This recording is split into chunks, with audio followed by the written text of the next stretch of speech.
In the ancient agora, the wisest merchants spoke least and sold most. Their silence commanded attention, while their competitors' endless chatter scattered like autumn leaves in wind. Every word carelessly spoken diminishes your authority, yet most people hemorrhage power through thoughtless speech, unaware they're trading influence for the temporary comfort of filling silence.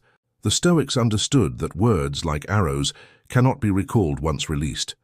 Marcus Aurelius counseled that speech should pass through 3 gates. Is it true? Is it necessary? Is it kind? Yet beyond these lies, a 4th, more crucial threshold. Does it serve your higher purpose, or does it merely satisfy the ego's hunger for attention? The untrained tongue becomes a master over its owner, compelling them to justify, explain, and defend, when silence would command respect.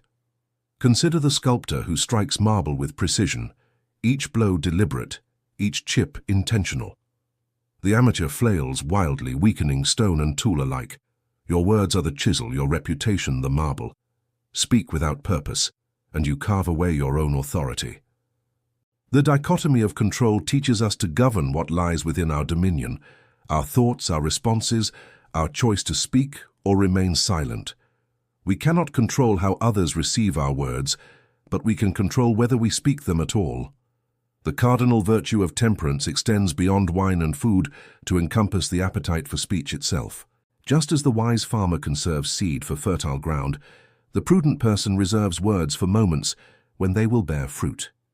Empty chatter is the enemy of gravitas, that weighty presence that commands rooms without demanding attention. When you speak less, others lean forward to catch your words. When you speak constantly, they learn to tune you out. When Cato the Younger stood before the Roman Senate, his enemies expected thunderous rhetoric. Instead, he spoke 3 measured sentences that dismantled their arguments more effectively than hours of oratory could have achieved. His restraint became legendary, not because he lacked words, but because he wielded them like a master swordsman wields his blade, with economy and devastating precision. The senators who had prepared rebuttals found themselves disarmed by brevity that carried the weight of absolute conviction. Picture the oak tree in winter's grip. While lesser trees shed leaves in desperate displays, chattering in every wind, the oak conserves its strength in silence. Its roots grow deeper in the frozen earth, preparing for spring's return. So too must we learn the seasons of speech, when to flourish with words and when to withdraw into contemplative quiet.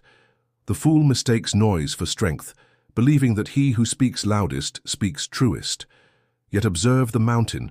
It moves nations not through clamor but through its immutable presence. There once lived a blacksmith who boasted of his craft to every customer, explaining each hammer blow, each fold of metal, each secret of his trade. His rival across the street worked in focused silence, allowing his finished works to speak for themselves. Within a year, the silent smith's forge overflowed with commissions, while the chatterers grew cold. The iron itself teaches us. It strengthens not through noise, but through patient pressure, heat, and time. Your character, like tempered steel, gains power through the quiet discipline of restraint. Each morning, before the world awakens with its demands for your voice, examine your tongue as you would inspect a blade before battle. Ask yourself, what words must I speak today, and what words am I merely tempted to speak? The disciplined person creates a daily inventory of necessary speech, distinguishing between communication that serves virtue and chatter that serves vanity. Begin by observing your impulses to fill silence.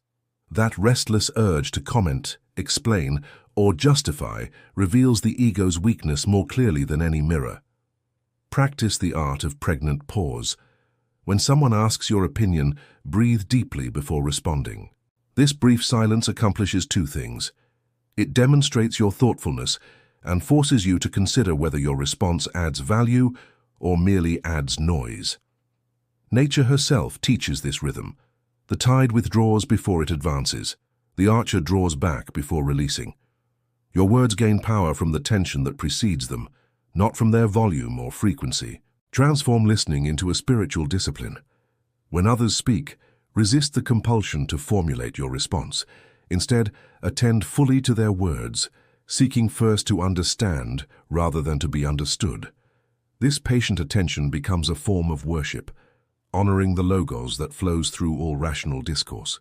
You will discover that people remember those who truly hear them far longer than those who merely wait for their turn to speak. In boardrooms and bedrooms alike, the one who listens with genuine presence commands more influence than the one who dominates conversation. The path from powerless chatter to commanding presence requires no exotic techniques or mystical insights, only the ancient discipline of self-mastery that transforms ordinary mortals into philosopher kings. You have learned that words are currency, and like any currency, their value depends upon scarcity and careful expenditure. The merchant who floods the market with his goods finds them worthless. The one who releases them strategically commands premium prices. Your speech follows the same immutable law. Every conversation becomes a crucible where you choose between the easy path of thoughtless expression and the harder road of intentional communication.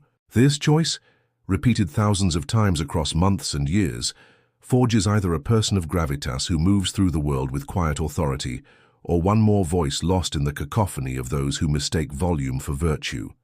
The Stoics understood that true power flows not from dominating others through endless argument, but from mastering yourself so completely that your very presence shifts the energy of every room you enter. The world conspires to make you speak carelessly, through social pressure, ego demands, and the modern delusion that every thought deserves immediate expression. Resist this conspiracy. Embrace the revolutionary act of thoughtful silence. Let your words emerge from deep wells of reflection rather than shallow puddles of impulse. When you finally do speak, let it be with the weight of someone who has earned the right to break silence. Will you meet fate as clay or as the potter?